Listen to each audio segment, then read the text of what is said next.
The following podcast is a deep, shallow dive production. And you're going to love it. Okay, let's go. We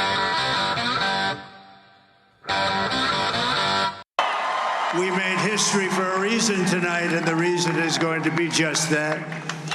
We overcame obstacles that nobody thought possible, and it is now clear that we've achieved the most incredible political thing. Look what happened. Is this crazy?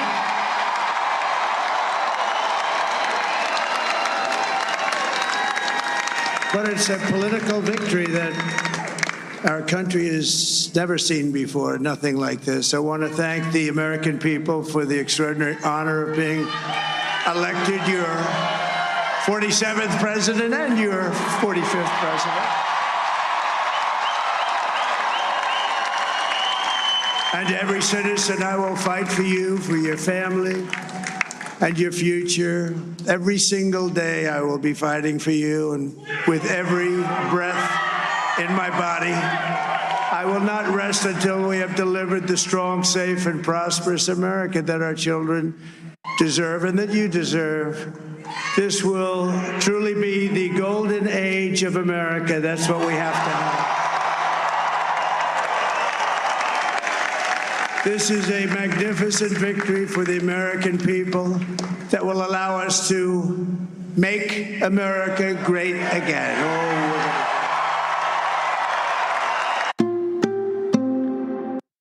Oh, man. All right. First of all, a big man can admit when he was wrong. And wow, I was definitely wrong about that. I am incredibly surprised. First and foremost, congratulations to former and now, once again, President Donald J. Trump. I mean, seriously, I know there's a lot of you that are not happy and that don't like him and all that, but you got to tip your hat to this guy. You just do. And if you can't do that, in all honesty, and I respect a lot of you might be upset with this, but if you can't do that, you are literally doing exactly what you claim he can't do and all of his sides. So anyway, man, I am seriously totally surprised. I'm not going to lie. I went to bed last night. I went to bed at I was exhausted. I went to bed at maybe, 10, something like that. And I was like, I'm going to put my phone in podcast mode, because when I put it in podcast mode, nothing gets through, because I did not want to potentially, I don't know, I had no idea what was going to happen. So I'm like, all right, I don't want to get random noises with my phone, because I have 27,000 alerts set up. And I woke up at 5 a.m. and it was I woke up and then I'm like, wait a minute, I think I need to be checking something. And then all of a sudden, after 4 seconds, it hit me that holy mackerel, let me look at my phone.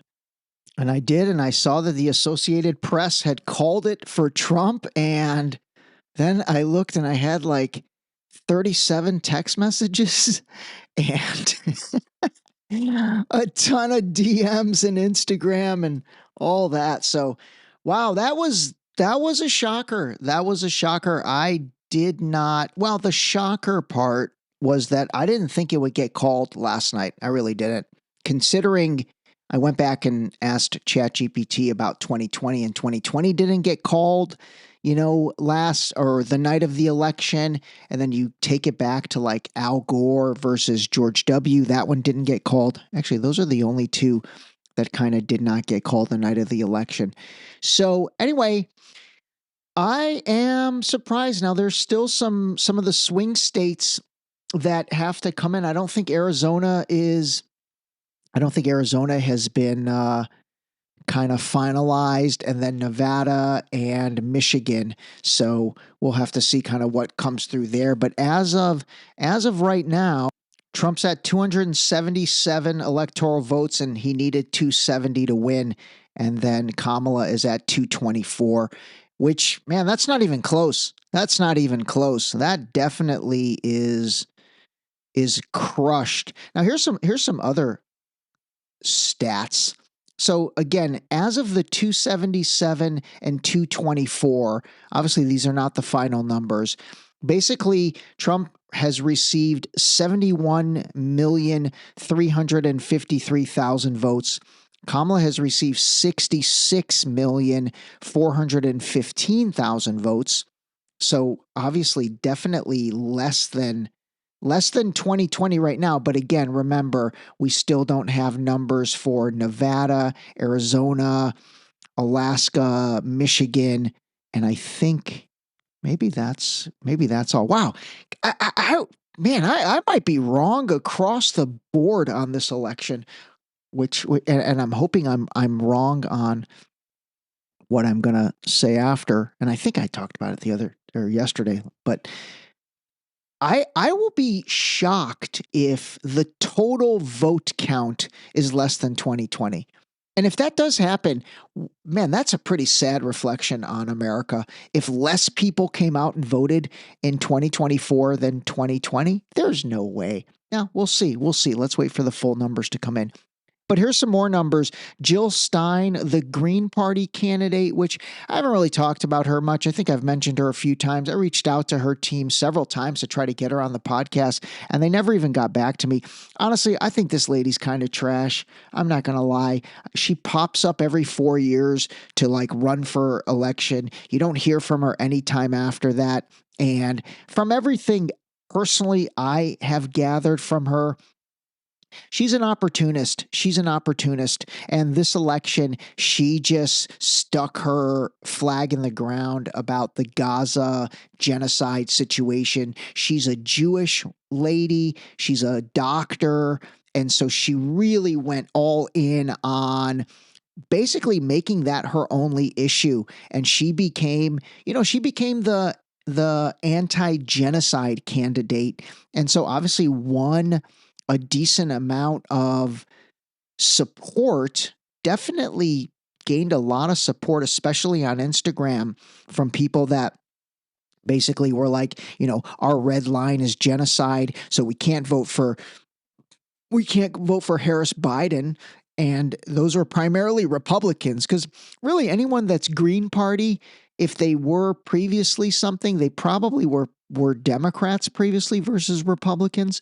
So anyway, she really glommed onto that. I didn't really find much substance to her outside of that. And there's also some controversial things from her past that I think just I don't really find integrity in this lady.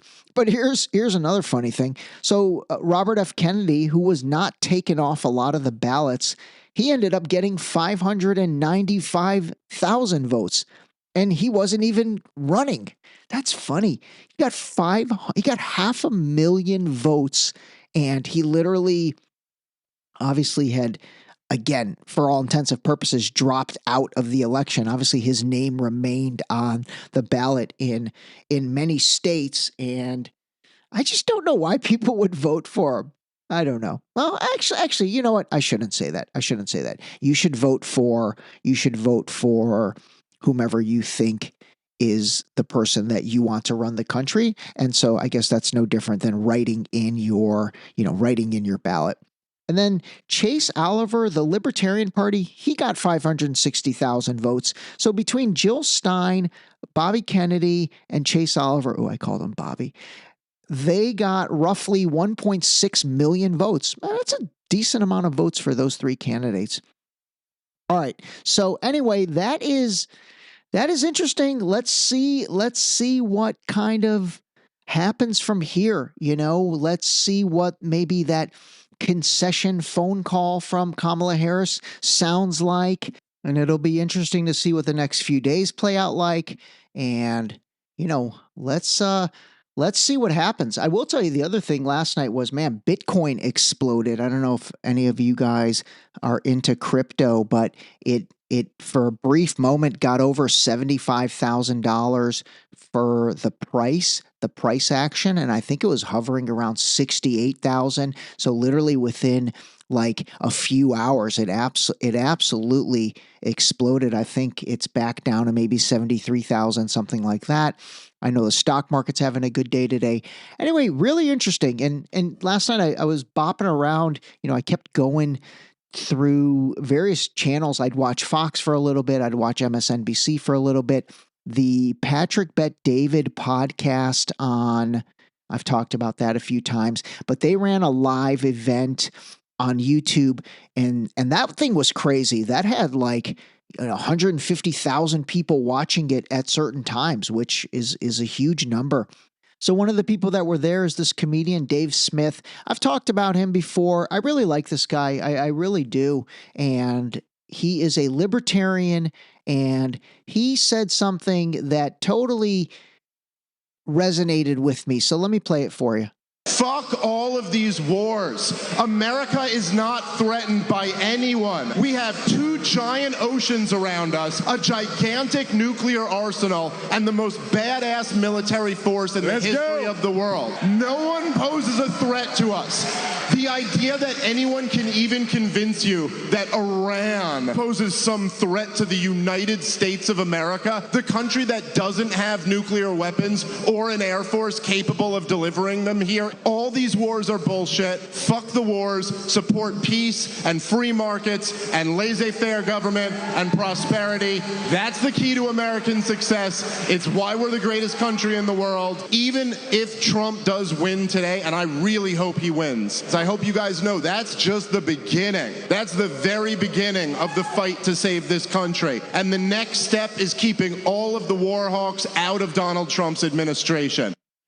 This guy, I really do like him. And by the way, he is totally not a Trump guy. Like, I know he said, I really hope he wins, but that's because I think, again, for him, like so many others, myself included, genocide that took place over the past 12 months, that's a red line, man. That's a red line. And I think with Dave, again, he's like railed on Trump a lot, but then the past 12 months when he was faced with this choice, he decided that he thinks Trump is better for the world and the country. So the thing he said at the end, though, is the most important. And here's really where the rubber's going to meet the road. And here's kind of what I talked about. I think I talked about it yesterday in terms of Trump. And the question's going to be, is he going to actually follow through on draining the swamp? Is he going to actually follow through on, going after these people that are trash? I'm using that word a lot today, trash. And is he going to do that within his own party? And what I mean by that is guys like Lindsey Graham, those guys are trash. They're war hawks. They're warmongers. Is he going to not make the same mistakes twice and bring in people like John Bolton? A lot of people like Mike Pompeo, the former Secretary of Defense, but that guy's a war hawk. Is he going to give Nikki Haley something? If he does that, for example, if he gives Nikki Haley a position in his cabinet, there's no way he'll bring John Bolton in again. That's that goofy dude with the 80s porn mustache, the older guy with the white hair.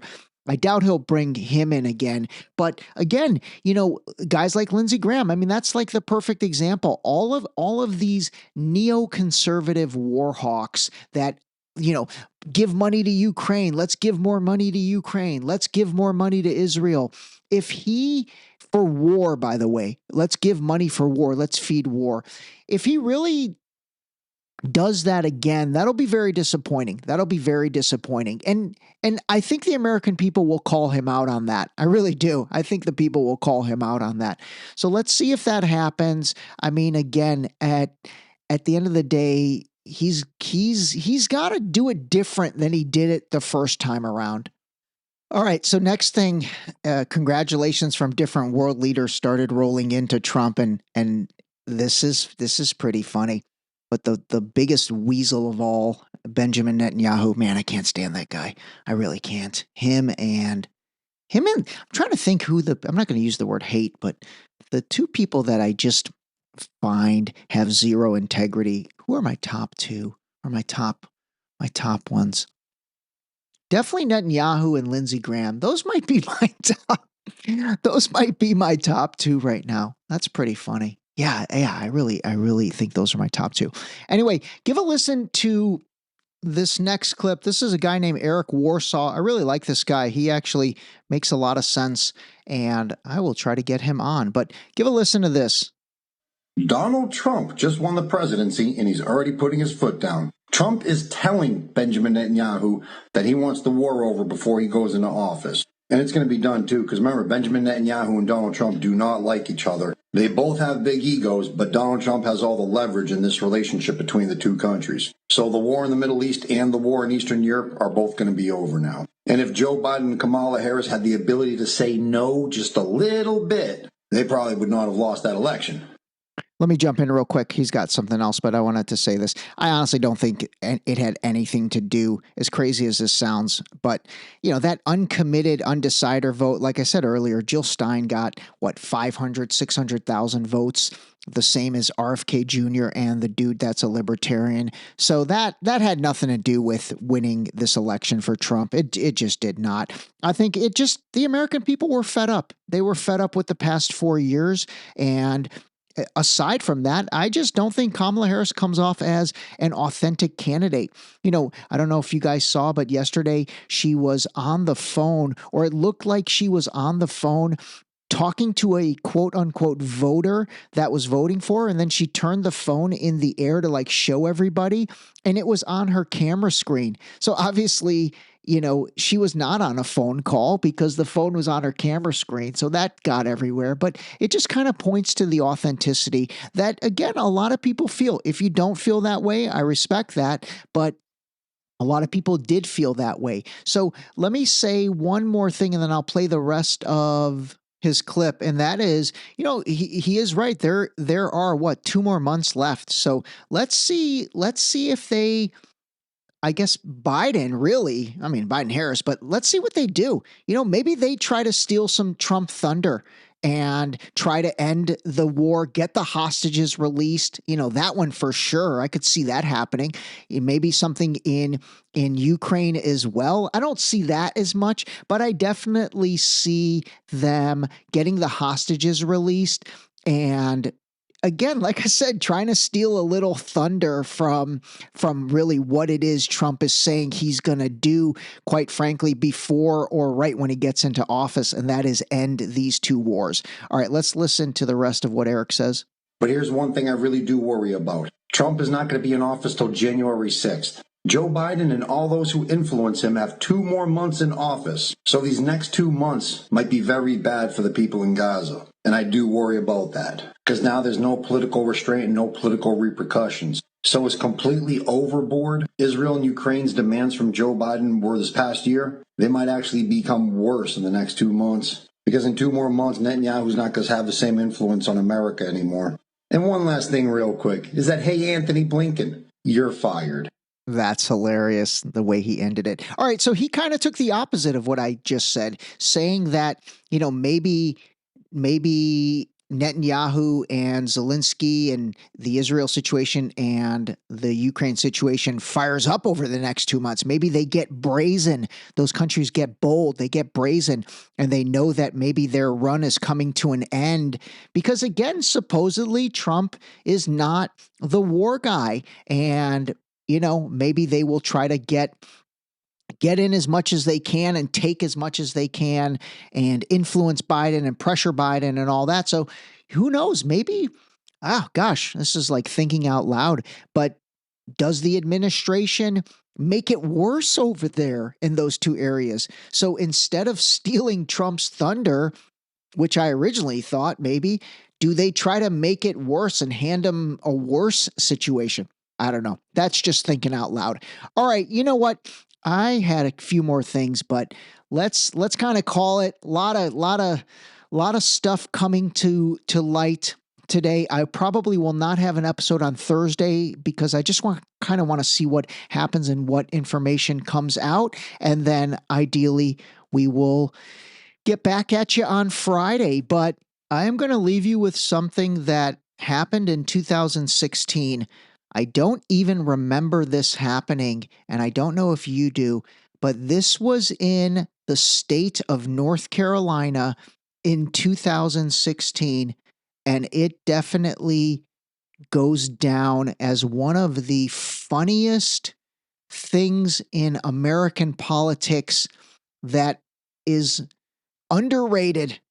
So give a listen, call a spade, and man, strap in. Let's see what happens next. North Carolina shows Donald Trump leading Hillary Clinton in a possible presidential matchup, but that's not the part that's grabbing people's attention today. It is the third-party candidate on that poll, candidate named D's Nuts. Oh, no. Really? A candidate registered as an independent from Iowa has the legal name of D's Nuts. No. Public policy polling showed him pulling 9% of the vote in North Carolina. That is a totally God's honest true story. D's Nuts got 9% of the vote in 2016 in North Carolina. Episode was brought to you by the new book Deep Shallow Dive Into You, available now on Amazon and Barnes & Noble in hardcover and paperback. Don't forget to sign up for our new mailing list on our website at deepshallowdive.com.